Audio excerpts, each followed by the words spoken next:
Alô, alô, salve, salve amigos da TV Sonic, da TV 247, bom dia.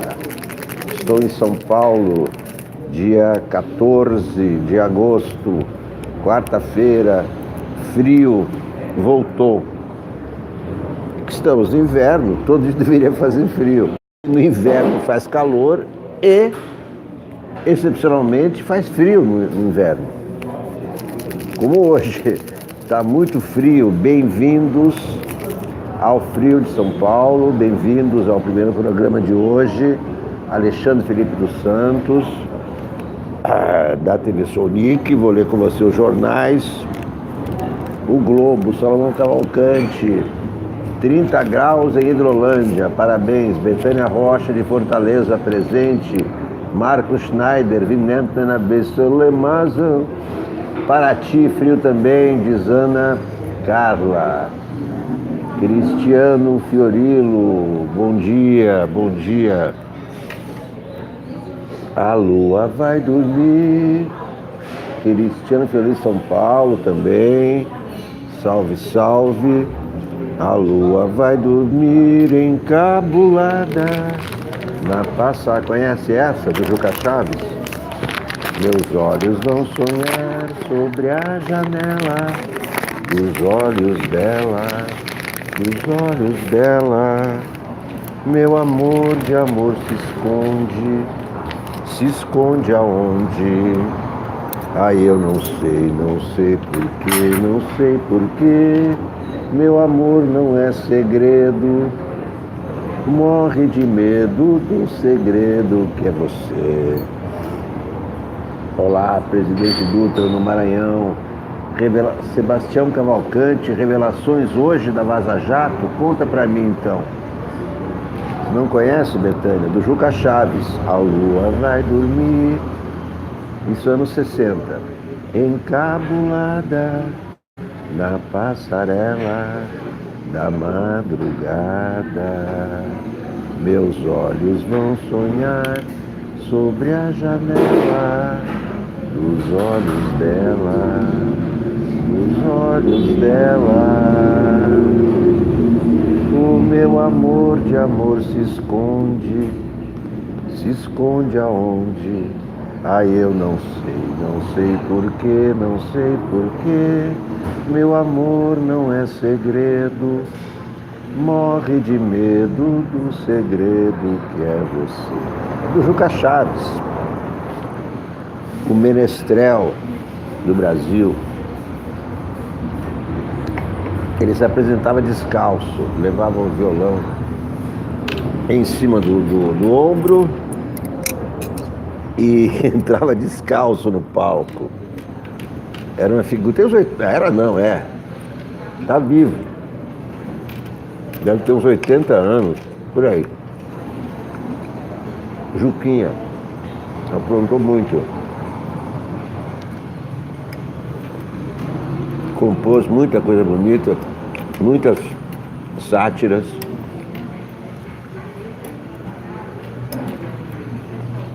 Políticas.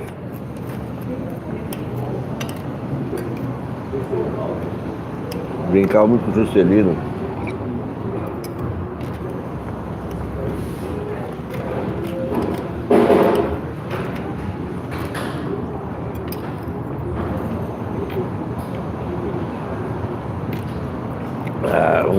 Uma das sátiras dele era assim: Brasil já vai à guerra, comprou porta-aviões, pagou pra Inglaterra 62 bilhões, mas que ladrões.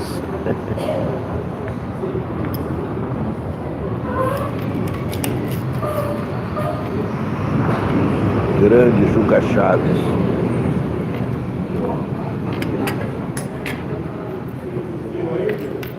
Peço desculpas aí tomando café de manhã primeiro, apesar de ser quase meio-dia. Acordei muito tarde hoje. No frio, a gente dorme mais sem querer.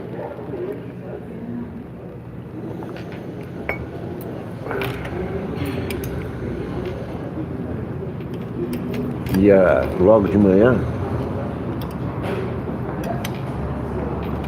minha mulher, que já tinha acordado, disse que na Rádio CBN hoje todos os comentaristas detonando Bolsonaro. Todos. Ninguém aguenta mais. Absurdo. Presidente mal educado, mal encarado. Que isso? Antipático.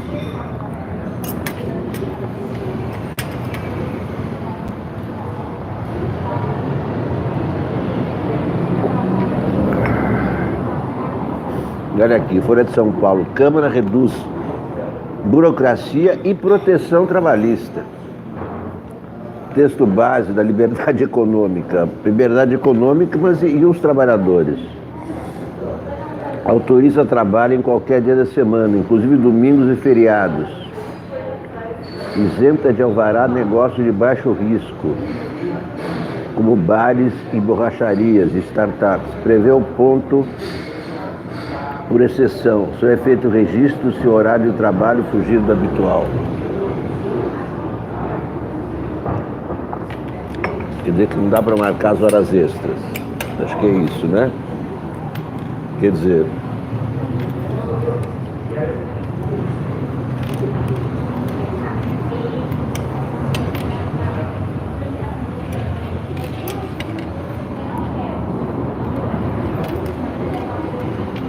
Esse é o tipo da decisão que ajuda o empresário, mas não ajuda o trabalhador, ao contrário.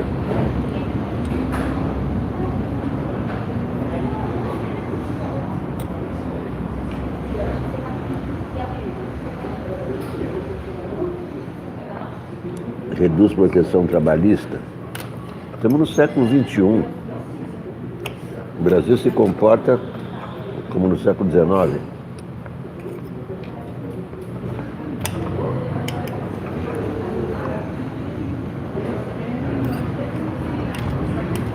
Se não tiver leis protegendo o trabalhador, não vai ter produção. Por que a produção brasileira é baixa? Porque os salários são baixos, a proteção é baixa.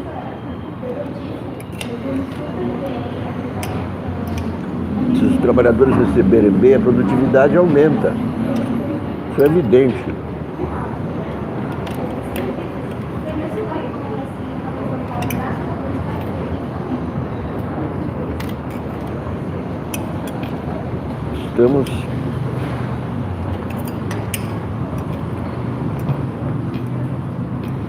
O Brasil está tomando medidas que não condizem com a época.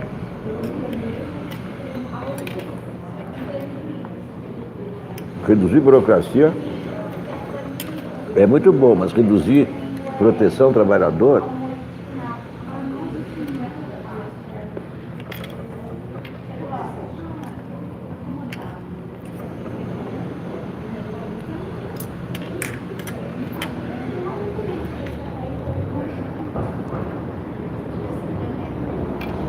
o Alexandre Frota foi expulso ontem do PSL, nem o Alexandre Frota aguentou.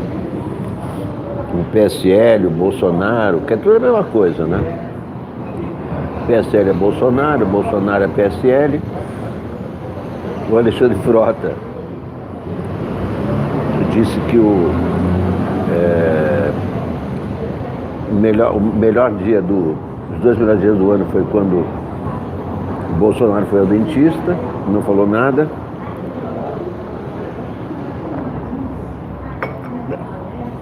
O Frota falou óbvio. O Frota se absteve na segunda votação da reforma da Previdência. Ele estava preparando o caminho para ser expulso, que é a única forma de mudar de partido. Não dá para mudar de partido voluntariamente, só expulso. E a última do Frota foi a sua resposta à declaração do Bolsonaro de que o urso é um herói nacional. O Alexandre Frota, que é da família do general Silvio Frota, aquele da linha dura da ditadura, disse que o herói é Ayrton Senna. Herói nacional é Ayrton Senna.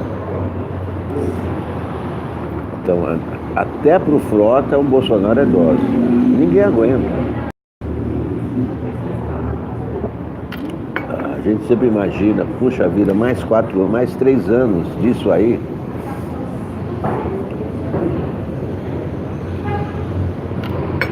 Bom, a novidade de hoje na banca do Alex é que o Globo não chegou até agora. Imaginem, quase 11 da manhã o Globo não chegou.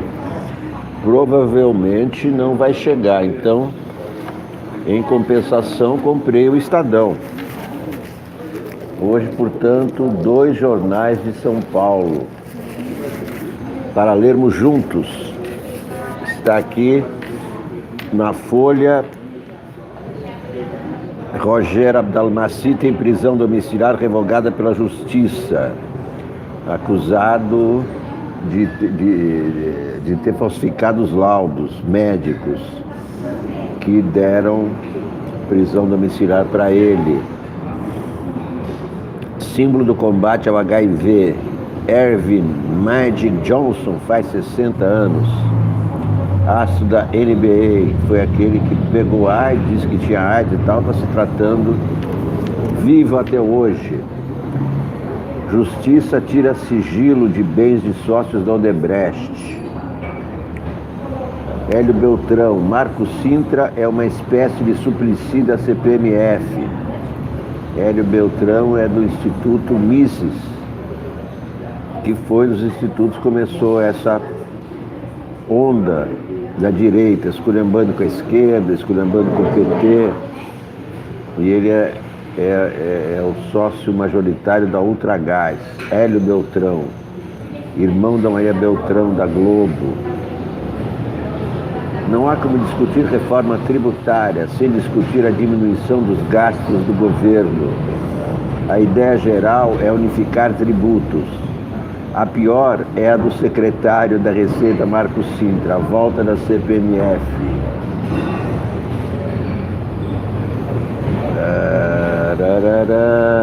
Ato contra Bolsonaro levam milhares às ruas. Protestos convocados por centrais sindicais e pelo movimento estudantil contra a política educacional da gestão Bolsonaro reuniram milhares pelo país, mas a mobilização foi menor que as dos atos de maio e junho. Aeroporto ocupado é palco de embates em Hong Kong, tomado por manifestantes pelo segundo dia. O aeroporto de Hong Kong virou palco de confrontos com forças policiais. Pequim vê sinais de terrorismo nos protestos, que seguem certa padronização com seus cartazes e cantos específicos. Gregório do Vivier, ministros são escolhidos por odiar suas pastas. PSL expulsa deputado Alexandre Frota após críticas ao presidente. Vamos lá, vamos trabalhar. Bolsonaro é dose até para Alexandre Frota. Como é que a mulher do Bolsonaro aguenta? Eu não sei, deve ser uma santa, né? Deve ter uma paciência de Jó, essa mulher, né? Para aguentar um cara como esse. Olha aqui, Hong Kong. Aeroporto de Hong Kong ocupado por manifestantes.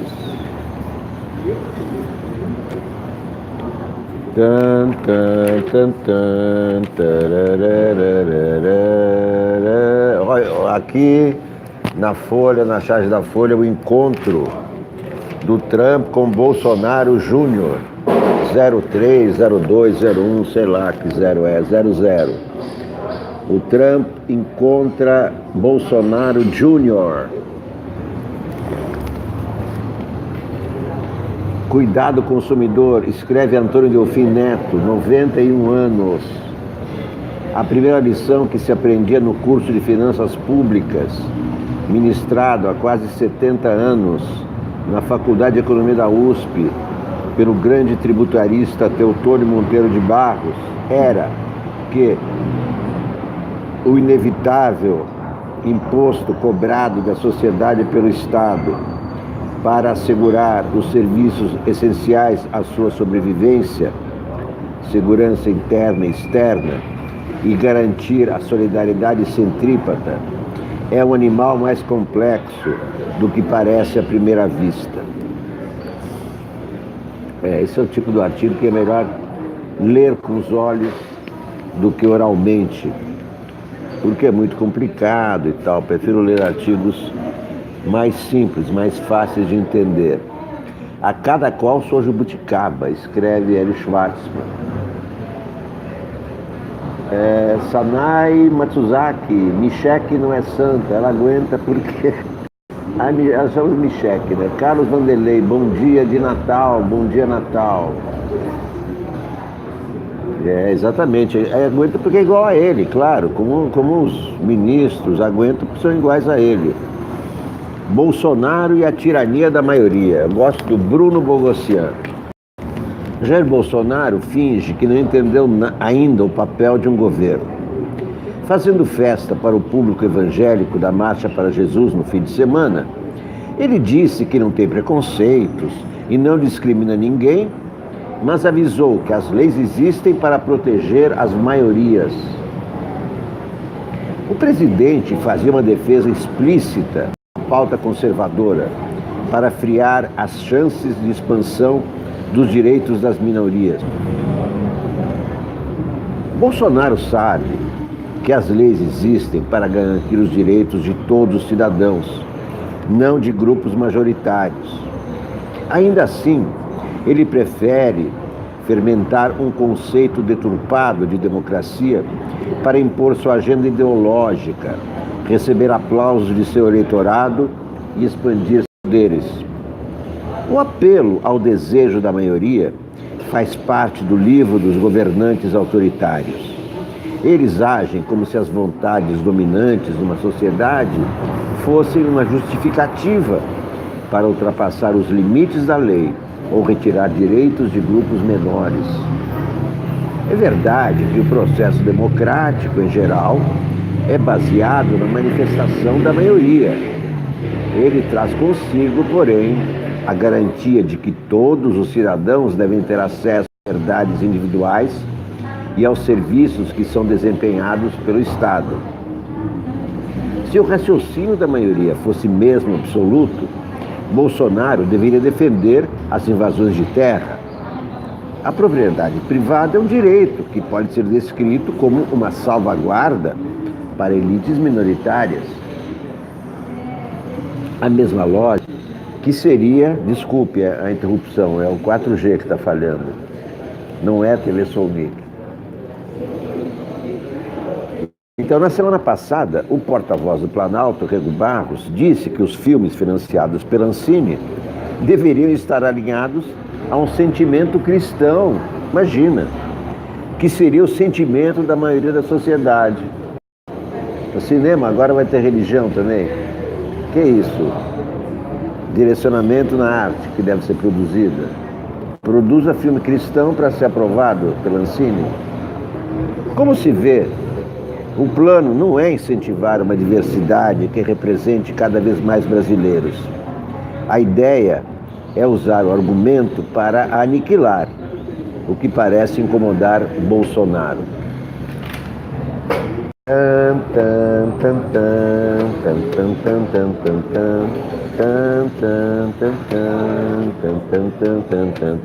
Fezes na cabeça, escreve Rui Castro, o best-seller. Rui Castro. Andei pensando em demitir Bolsonaro desta coluna. Todo mundo pensa nisso. Eu também já propus um dia sem Bolsonaro, um ano sem Bolsonaro, 4 anos sem Bolsonaro. O papel em que ela... Andei pensando em demitir Bolsonaro desta coluna. O papel em que ela é impressa não tem a gramatura necessária para absorver as lambanças que lhe saem pela boca. Além disso, o jornal é um objeto que entra nas casas de família e costuma ser lido ao café da manhã, como estou fazendo. Não pega bem ficar citando um elemento que, depois de recomendar lavar o pênis com água e sabão, como fez há tempos, acaba de sugerir que se faça cocô dia sim, dia não. Como o Bolsonaro só fala para seus eleitores, essa deve ser a ideia que ele faz deles. gente que não sabe se cuidar direito. É preciso também considerar as crianças. Um jornal pode ser distraidamente deixado aberto em cima da mesa, ao alcance delas. E quem pode prever as consequências da exposição de uma frase de Bolsonaro a uma criança? Você dirá que ele está solta na televisão e as crianças podem vê-lo sem querer. É verdade, mas nesse caso, cabe aos pais retirá-las da sala quando farejarem que ele vai aparecer. É uma prerrogativa dos colunistas escolher sobre quem desejam escrever. Seja como for, o critério deve ser sempre jornalístico. E Bolsonaro há muito deixou de oferecer surpresa. Pode-se apostar que todo dia irá disparar suas barbaridades, mas contra os alvos de sempre. A Amazônia, as reservas indígenas, os direitos humanos, o desarmamento, a imprensa, o PT, o comunismo.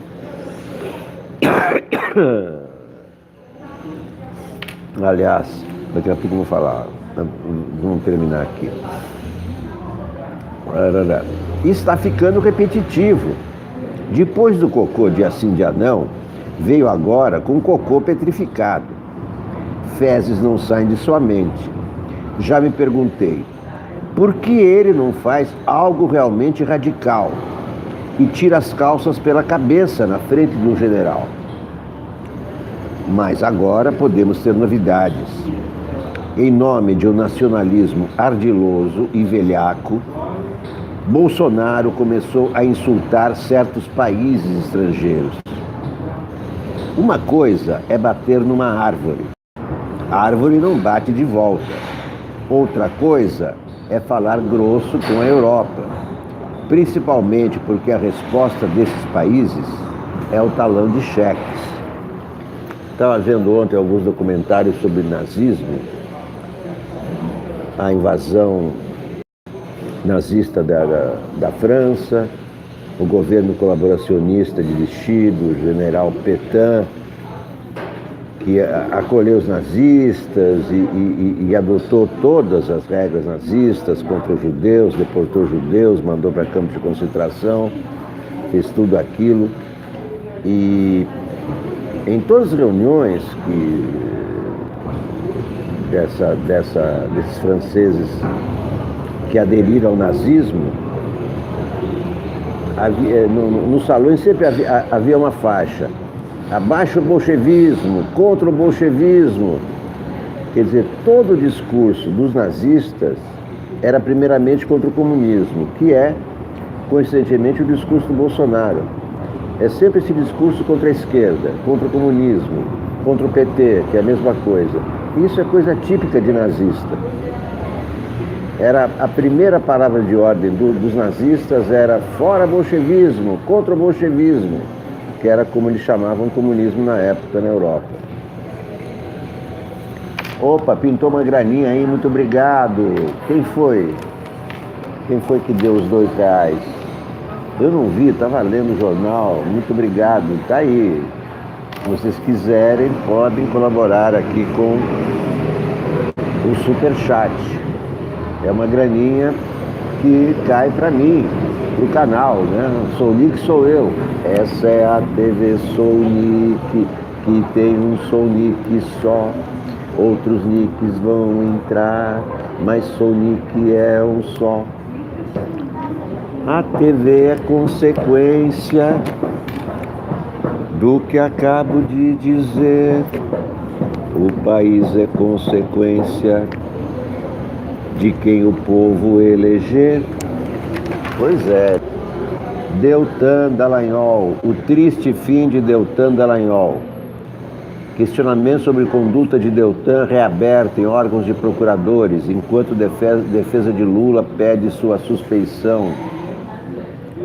A pressão sobre Deltan Dallagnol aumentou. Reportagem de Reinaldo Turolo Júnior e Thaís Arbex. A pressão sobre Deltan Dallagnol aumentou diante de ações no Ministério Público Federal e no STF.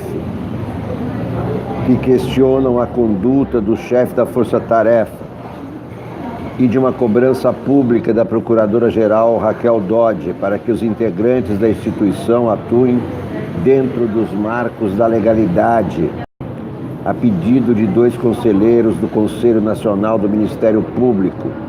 Um procedimento contra a Deltan, levado ao órgão por causa das mensagens de Telegram, foi desarquivado nesta terça e voltará a tramitar. No se tornou alvo de uma ofensiva da defesa do ex-presidente Lula, que decidiu pedir a suspeição do chefe da Lava Jato e demais integrantes da operação que atuaram no processo do triplex de Guarujá. Embora tenha prorrogado por mais um ano a atuação da Força Tarefa, criada em 2014, e feito discurso de apoio ao grupo, Dodge também pressionou os procuradores, abre aspas, palavras dela, a Procuradoria-Geral da República apoia a atuação institucional de todos os seus membros para o cumprimento da missão, mas igualmente exige que o desempenho da atuação institucional se dê inteiramente dentro dos marcos da legalidade. Portanto, cada vez mais autoridades estão reconhecendo a veracidade das mensagens do Telegram e, portanto, o uso das mensagens como provas lícitas. Coluna Radar, aliás, desculpe. Coluna Painel, assinada por Daniela Lima. Ideia fixa. Integrantes da ala mais radical, ainda tem a ala mais radical do bolsonarismo, mas só tem ala radical. Adriana Cópio, Marília Braga, bom dia Icaraí. Integrantes da ala mais radical do bolsonarismo vão alavancar nas redes sociais uma convocação para protestos contra o Supremo. As postagens chegaram a membros do Judiciário e assustaram pela agressividade das peças que estão sendo usadas para mobilizar as pessoas. Um dos vídeos que visualizou faz um mix de discursos de youtubers de direita e do escritor Olavo de Carvalho. No filme, eles pregam, aspas, o expurgo dos 11 cães que estão no STF. Olá, Déia Carvalho. E falam de novo no fechamento do tribunal. O vídeo tem uma sequência consistente de insultos aos ministros e ao próprio STF.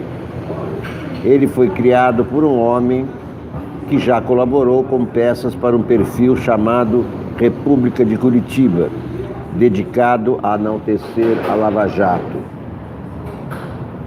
Em algumas passagens do filme, fotos de ministros do Supremo são manchadas com sangue. Imagens de todo o plenário são tingidas de vermelho.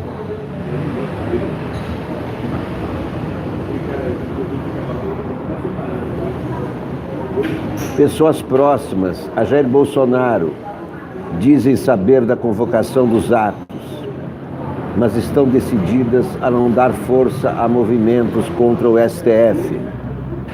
O presidente da Corte, Dias Toffoli, é hoje visto em Brasília como a autoridade mais próxima do Planalto. Foi de Toffoli a decisão que paralisou investigações contra Flávio Bolsonaro.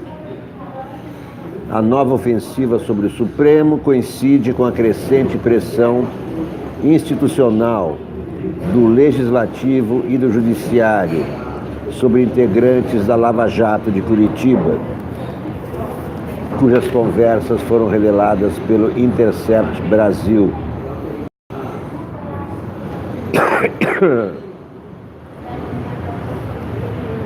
Para integrantes do Conselho Nacional do Ministério Público, Raquel Dodge deu recados claros à Força Tarefa em Curitiba nesta terça, ontem. A procuradora fez questão de destacar que todos, inclusive integrantes do MPF, estão sujeitos aos limites da lei.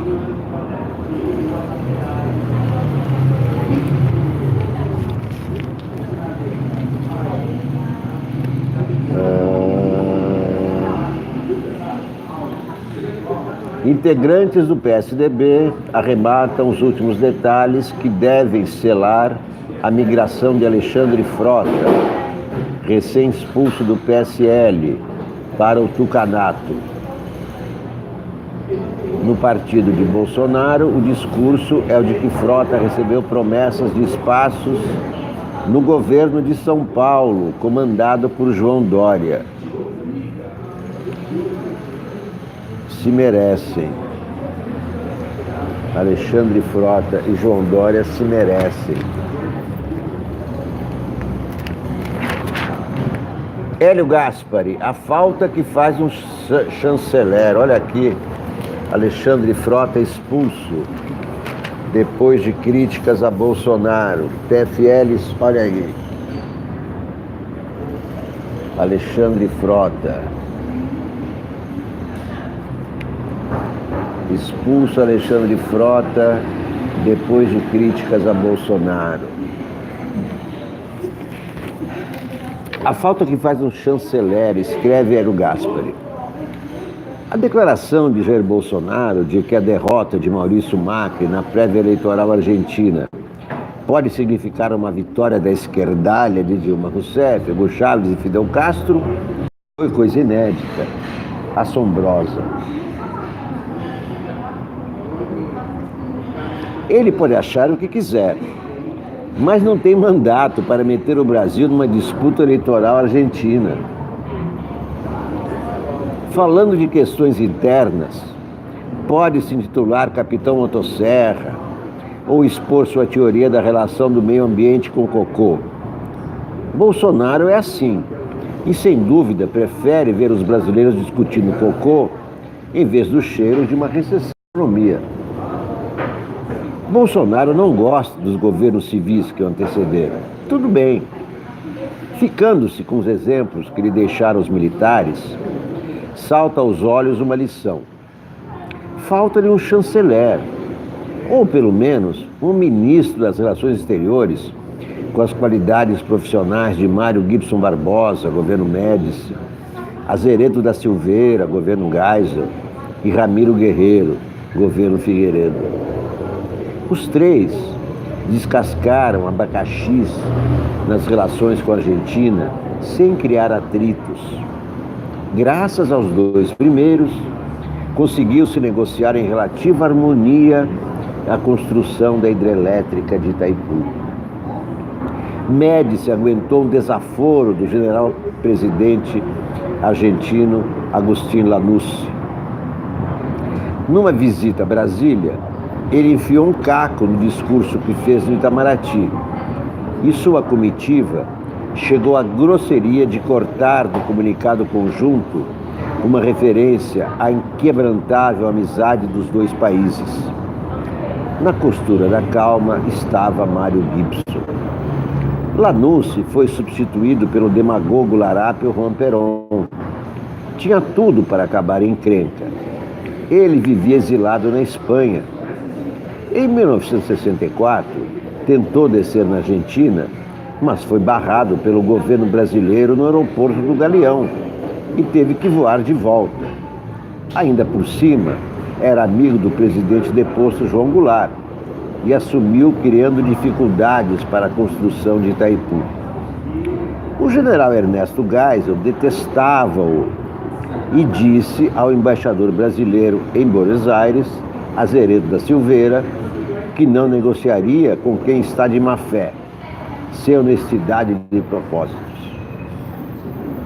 O diplomata não havia sido convidado para o ministério e sabia que estava numa sabatina, mas disse ao general: mesmo assim, é preciso negociar. Geisel negociou.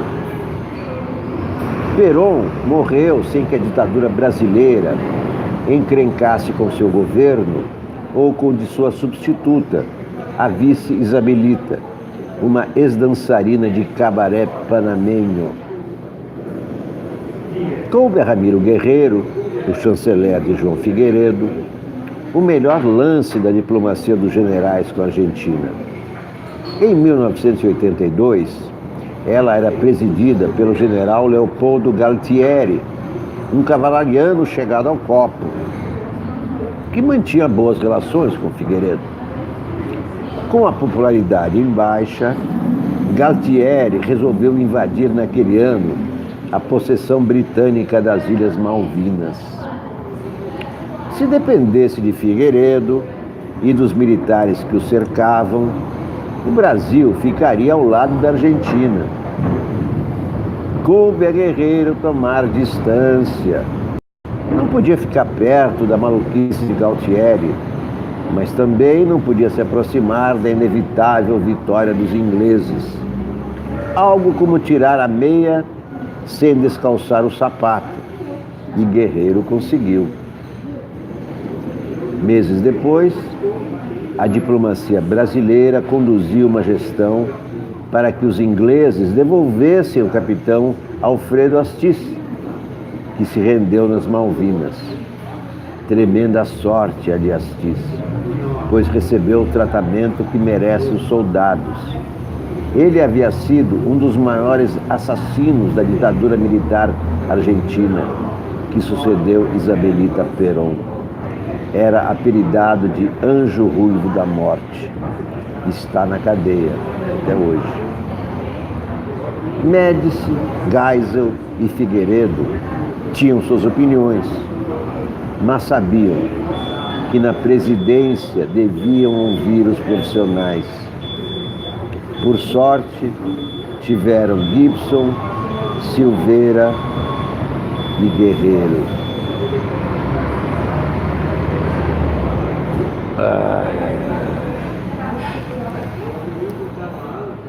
Até a ditadura se organizava melhor e se relacionava melhor do que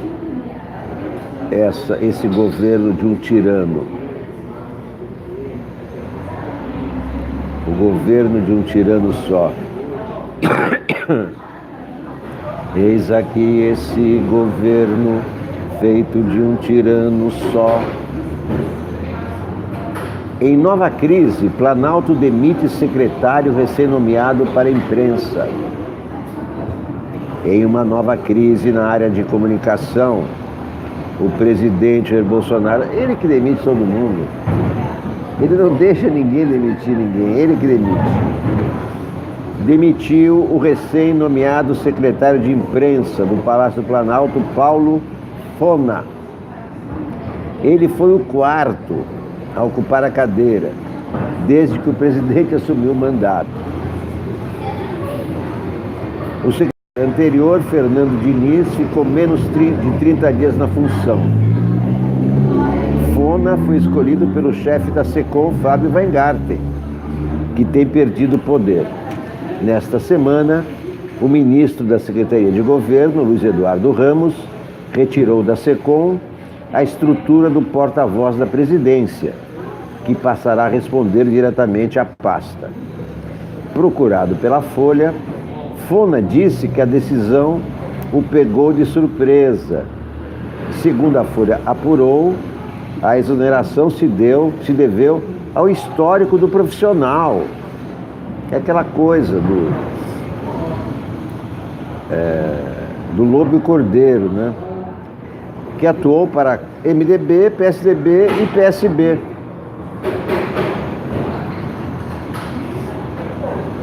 Abre aspas. A decisão da minha exoneração pelo presidente me pegou de surpresa. Fui convidado para assumir a Secretaria de Imprensa, alertei-os de meu histórico e minha postura profissional e a intenção de ajudar na melhoria do relacionamento com a mídia em geral. Ele afirmou que esperava maior profissionalismo, o que não encontrei. Construí minha carreira profissional com meus próprios méritos e defeitos. Obrigado a todos os jornalistas que me acolheram de maneira calorosa e esperançosa de que posicionamento mudaria. Não muda nada. Enquanto essa pessoa estiver na presidência, não muda nada. O Brasil não cresce, não há reforma que dê jeito, não há mágica. Enquanto ele estiver em Brasília, fazendo das suas todos os dias, não há o que esperar. O país vai crescer com um presidente desse, que instala a instabilidade todos os dias. A gente não sabe o que pode acontecer na hora seguinte, não é nem no dia seguinte. Feridas abertas, centros culturais redobram seus cuidados ao falar de Vladimir Herzog e da ditadura, em meio à disputa de narrativa sobre o regime. Está aqui na Folha de São Paulo. Digite Vladimir Herzog no Google, matéria de Clara Balbi. A primeira imagem que aparece é a de um homem enforcado por uma tira de pano amarrada à grade da janela de uma cela.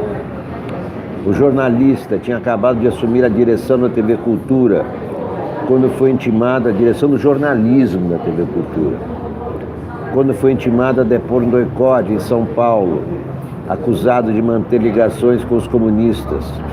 Foi torturado e morreu durante o interrogatório. A fotografia que retrata um suposto suicídio foi forjada pelos oficiais e se tornou símbolo da luta contra as práticas do regime militar e a favor dos direitos humanos. Mas não aparece na exposição sobre o jornalista que o Itaú Cultural abre agora. Em vez disso, ela prefere destacar a figura do pai e marido zeloso, fotógrafo oficial da família, do editor obsessivo da revista Visão, preocupado com acesso à cultura no país, e do cineasta que Herzog não chegou a se tornar, assassinado aos 38 anos. A mostra acontece em contexto no qual a ditadura militar é alvo de disputas historiográficas entre esquerda e direita. Puxa vida, Itaú Cultural não conta a história do Vladimir Herzog do jeito que ela aconteceu. Que pena, que lamentável.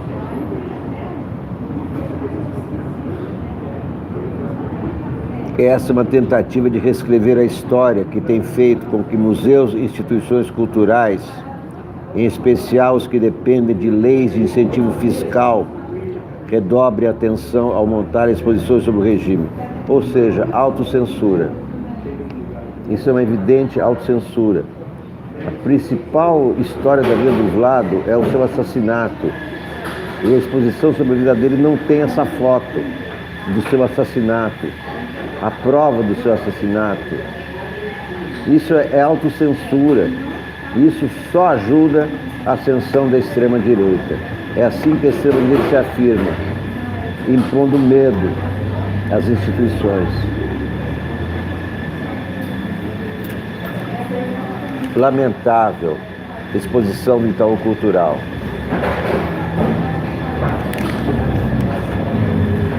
Lamentável. Se não pode colocar a foto oficial, não se faz exposição. Luz na treva, escreve Mônica Berga. Um dos casos mais emblemáticos de tortura na ditadura militar voltará a ser analisado no TRF2 nesta quarta. Nele, um sargento reformado é acusado de sequestrar e estuprar Inês Etienne Romeu na Casa da Morte em Petrópolis, no Rio, na década de 70. Etienne foi a única sobrevivente entre os presos políticos levados à casa que funcionava como centro de tortura.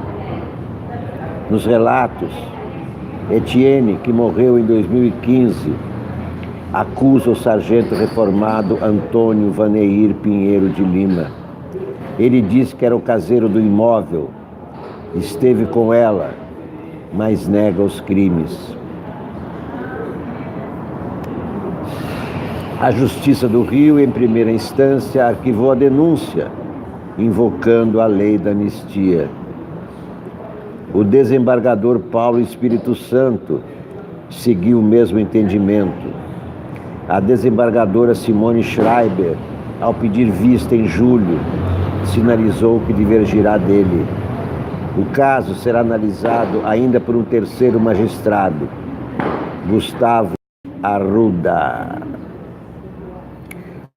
O próximo de Jair Bolsonaro recebeu a informação de que Sérgio Moro teria as portas abertas no governo João Dória de São Paulo, caso a crise entre o ministro e o presidente não fosse contornada.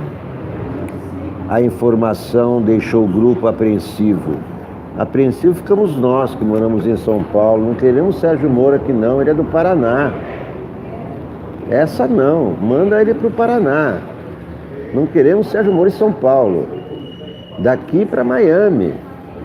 Se ele sair do ministério, é melhor ir para Miami. Assumir alguma coisa no governo Trump. Uma parte da cúpula do PT está segura de que José Eduardo Cardoso será convencido a sair candidato a prefeito de São Paulo. O ex-presidente Lula abraçou a ideia e enviou novos recados a ele na terça. O plano B seria buscar uma frente com outros partidos em torno até de um candidato de outra legenda. O ex-governador Mário França surge como nome natural. Ele teve 58% dos votos na capital quando disputou o governo em 2012. Em 2018, 2012 nada. Eu não digo nada.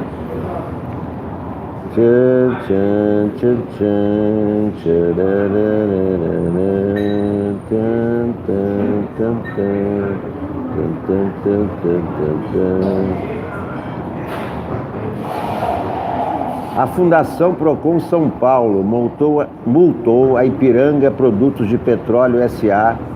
em 6,4 milhões. Essa é do Hélio Beltrão. Segundo o órgão, a empresa estaria induzindo o consumidor ao erro sobre o preço dos combustíveis. O Procon afirma que são disponibilizados materiais anunciando desconto de 5%, sem deixar claro que a oferta é válida somente para usuários do aplicativo Abastece Aí, vinculado à empresa.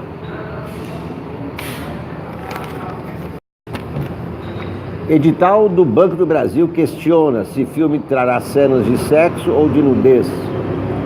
É a primeira vez que formulário para a seleção de projetos faz essa pergunta.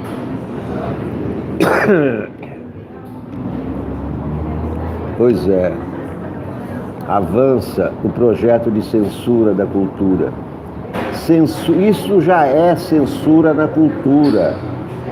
E a censura é proibida no Brasil.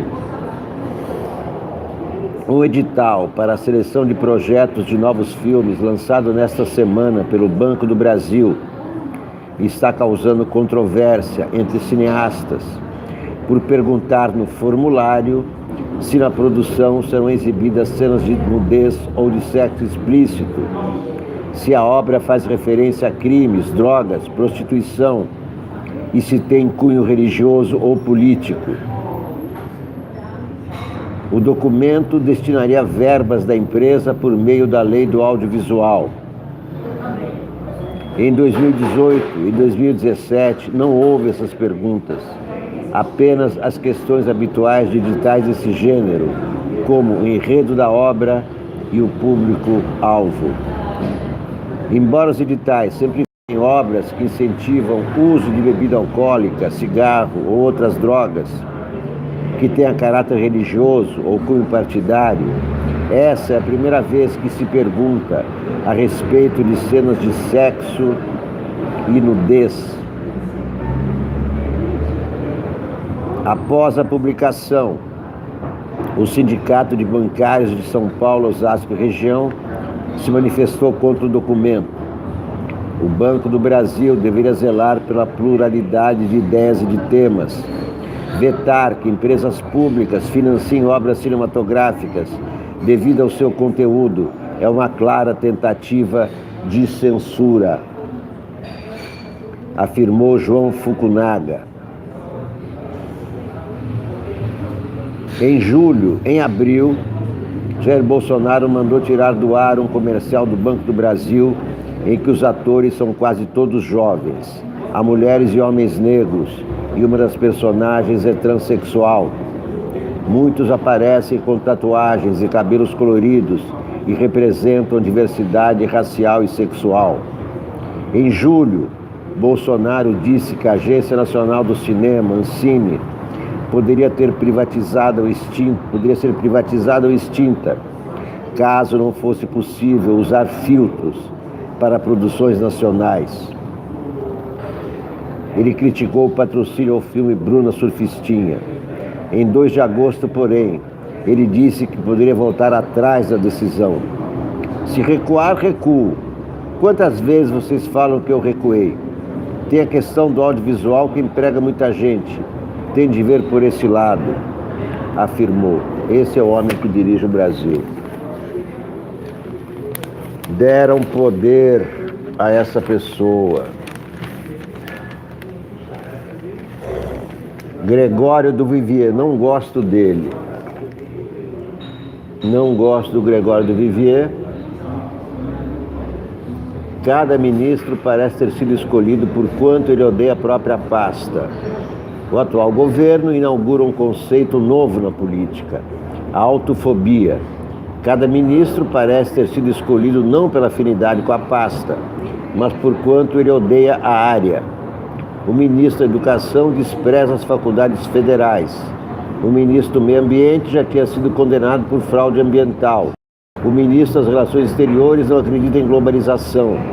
O ministro da Cidadania acha que os nacionais não têm plateia por serem muito ruins. A ministra dos Direitos Humanos é a Damares Alves.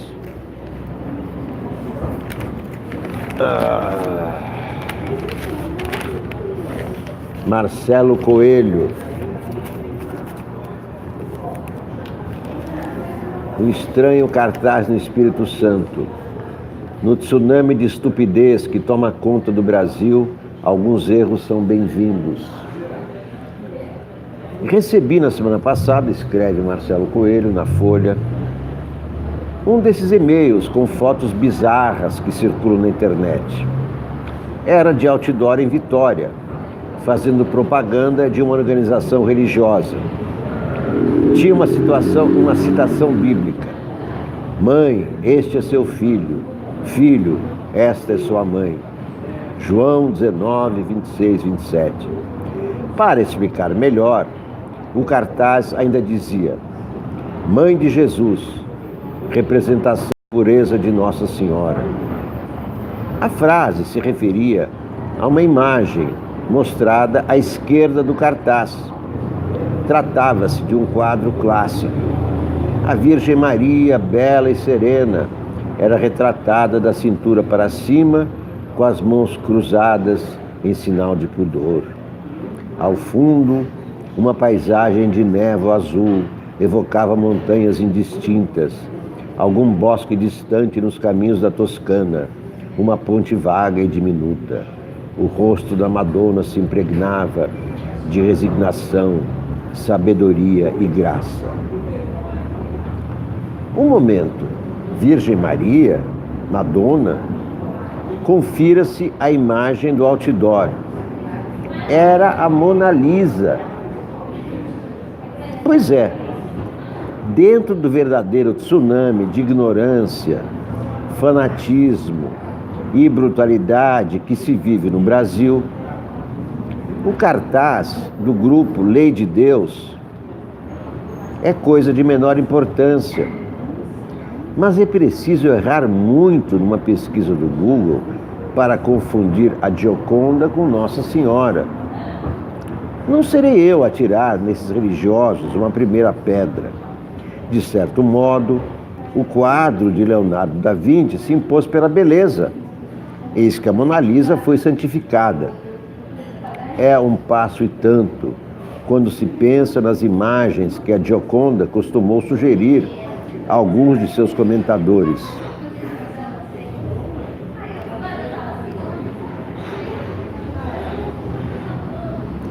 Confundiram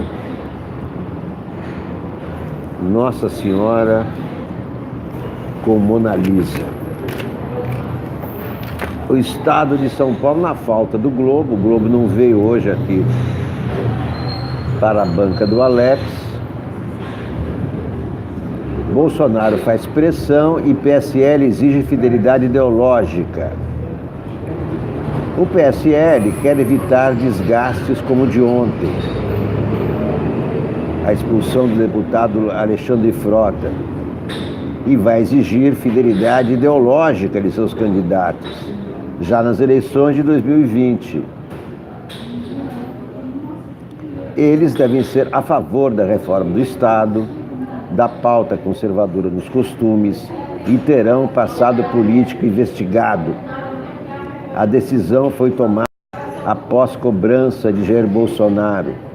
Em troca, o presidente sinalizou que fica no PSL até 2022. Alala, oh, oh, oh, mas que calor. Passamos perto do Palácio da Alvorada, Jair e Bebiano tomavam laranjada. Alala, oh, oh, oh. Viemos do PSL, o partido do Bivar. Bivar, Bivar, Bivar, meu nome Bivar. Da laranja pra ioiô, da laranja pra iaiá. Bivar, meu bom Bivar. Quer dizer que o Bolsonaro fica no partido suco de laranja até 2022. Leandro Carnal escreve: a sinceridade dos loucos e outsiders sempre foi admirada, como emanação de algum acesso a um conhecimento superior. Será que ele está falando de Bolsonaro? Vamos ver no caderno 2.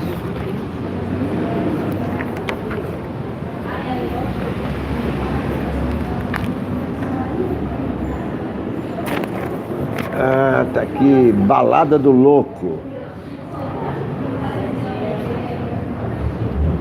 É o mais sólido e tradicional clichê que somos todos, em algum grau, loucos. Como a maioria é algo estranha, ser louco conteria um certo charme. O glamour da insanidade aparece na belíssima Balada do Louco. Mais louco é quem me diz e que não é feliz, dos Mutantes, que ganhou registros de como em Mato Grosso, Rita Lee, Cida Moreira. A normalidade é tediosa, opressiva e até pecaminosa, algo que ecoa Erasmo de Roterdã, o elogio da loucura, ou Paulo Apóstolo, Coríntios 4.10. O sonho da contracultura articula-se com a postura de considerar que a vida enquadrada é careta, antiga, ultrapassada. E você, cumprindo todo o trajeto da normalidade, acaba apenas servindo de massa de manobra. A sinceridade dos loucos e outsiders sempre foi admirada como emanação de algum acesso a um conhecimento superior. Não seja mais um tijolo no muro, não marche para a mesmice. É o tema recomendado do clássico The Wall, de Pink Floyd. Um jovem que não tenha sido seduzido em algum momento pela ideia da insanidade contestadora de um Hamlet, a apontar coisas podres no reino da Dinamarca, provavelmente não é um jovem de verdade. Hoje, quase uma denúncia de idade, lembro de um livro clássico da minha juventude, O Louco, de Khalil Gibran. Narrei a loucura poética. Ela é irmã da contestação, da rebeldia criativa, da insubordinação contra poderes. O louco manso e criativo ri, diz aquilo que está engasgado na garganta dos comuns nacionais infelizes.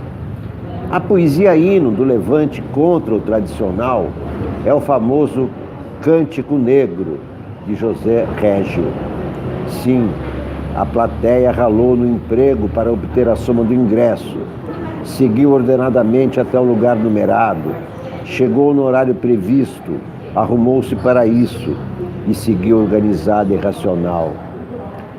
De repente, a genial artista recita o cântico e todos apoiam e gritam. Era um momento permitido de rebeldia. Depois, em ordem e pagando estacionamentos extorsivos, todos voltamos para nossas casas. Para ser muito louco hoje, precisamos de renda sólida, diferentemente dos filósofos cínicos, como Diógenes, que podiam ser pobres e perturbados. Tenho temido o crescimento do outro tipo de loucura, aquela amparada na classificação psiquiátrica. Acompanho com horror cenas como o perigoso empurrão de uma senhora sobre o padre Marcelo, ou o casal de mulheres que tortura e mata um menino. É uma lista infindável de pessoas que não apresentam a loucura risível, todavia a perigosa e assassina.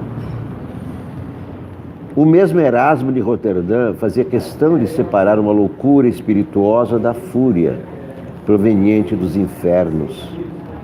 Crescem as ações perpetradas por pessoas diagnosticadas em alguma página do catálogo médico.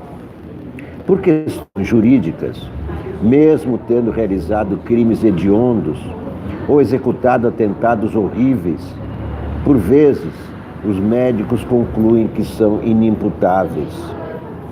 Por definição, um grau de perturbação mental elevado pode justificar a inimputabilidade, pois a vítima deixa de ter consciência do que faz. Nós, que com sorte só temos graus leves de insanidade, somos perfeitamente passivos de todo o peso da lei, o que não deixa de causar uma injusta indignação em muitos. Em vários sistemas jurídicos do passado, não existiam atenuantes como transtornos psíquicos. Na Idade Média, uma criança poderia ser perfeitamente julgada, torturada e condenada, pois ainda inexistia o conceito de inimputabilidade ou mesmo o conceito de criança. Em tradições como a inglesa, os juízes podem decidir que uma criança de 10 anos, tendo realizado um crime grave, pode ser julgada e até condenada. O medo social existe sempre. E se um louco me atacar? O que eu posso fazer? Tomando o caso conhecido do padre Marcelo, como evitar o medo de que atos violentos se repitam? Em um ambiente em que tantas pessoas manifestam seus ódios de forma tão polarizada e evidente, em que o rancor aflora de todos os lados em redes sociais, como garantir que os leitores de discursos explosivos sejam pessoas sensatas, que saibam que há algo profundamente retórico naquilo tudo? A loucura dos grandes deve ser vigiada, reflete o rei Cláudio ao pensar nas estranhas ações do jovem Hamlet. E a loucura cotidiana dos pequenos? E o delírio diluído em milhares de pessoas que abastecem seu desvario nas redes? E os seres normais, entre aspas, tranquilos, trabalhadores impontuais, que dirigindo um automóvel privado, moto, táxi, ônibus ou patinete, agem como se fossem Átila e pisoteiam, rodam um solo sobre o qual nem a grama, ou a civilização crescerá de novo? Que outros continentes de loucura no oceano da razão descobriremos, como o alienista criado por Machado de Assis? Que tempos felizes eram aqueles nos quais os romanos identificavam em Calígula, Nero ou Heliogábalo a insanidade clara e passível de eliminação. Que época abençoada! Havia um louco e ele morria e pronto, o mundo melhorava, outra era. O rei Jorge III da Inglaterra e Dona Maria de Portugal foram atacados de insanidade e tiveram o mesmo médico, por sinal. A loucura do governante britânico não impediu a decolagem do poder inglês no século XIX. A demência da avó de Dom Pedro I não deteve o declínio português. Parafraseando o coveiro de Hamlet, enviaram Dona Maria I louca para o Brasil. Aqui se curaria, e se tal não ocorresse, poucos notariam a diferença. Dona Maria gritava dos janelões do convento do Carmo, no Rio de Janeiro. Ninguém a ouvia. Os gritos dos loucos no Brasil raramente superam os da gente de bem. É preciso ter esperança e talvez alguma sanidade, enquanto for possível. É o seguinte: todo tirano é um louco. Está nas peças de Shakespeare, está nos livros de história. Todo tirano que deseja o poder absoluto e que acha que pode obtê-lo e acha que pode obrigar milhões de pessoas a pensarem como ele, é um louco. Todo tirano é um louco. Meus amigos, muito obrigado por assistirem à TV Sounic. Por favor, se inscrevam no canal. Por favor, compartilhem. Por favor, colaborem com as finanças da TV Sounic. Tem aí o superchat para vocês mandarem uma graninha, quanto vocês quiserem. Ou então, tem também o projeto Catarse, com colaborações mensais. Muito obrigado a todos por participarem dessa revolução na comunicação. Isto é apenas um celular. E com esse celular que cabe no meu bolso, eu falo com vocês, vocês respondem, rimos juntos, choramos juntos, cantamos juntos, sempre na tentativa de chegar a conhecer melhor a realidade, sempre na tentativa de evitar o caminho fácil e enganoso das fake news e das teorias da conspiração. Muito obrigado a todos por enquanto. Eu volto a qualquer momento com novas notícias, ou então à tarde com mais um programa da TV Sounic. Muito obrigado, meus amigos. Até lá.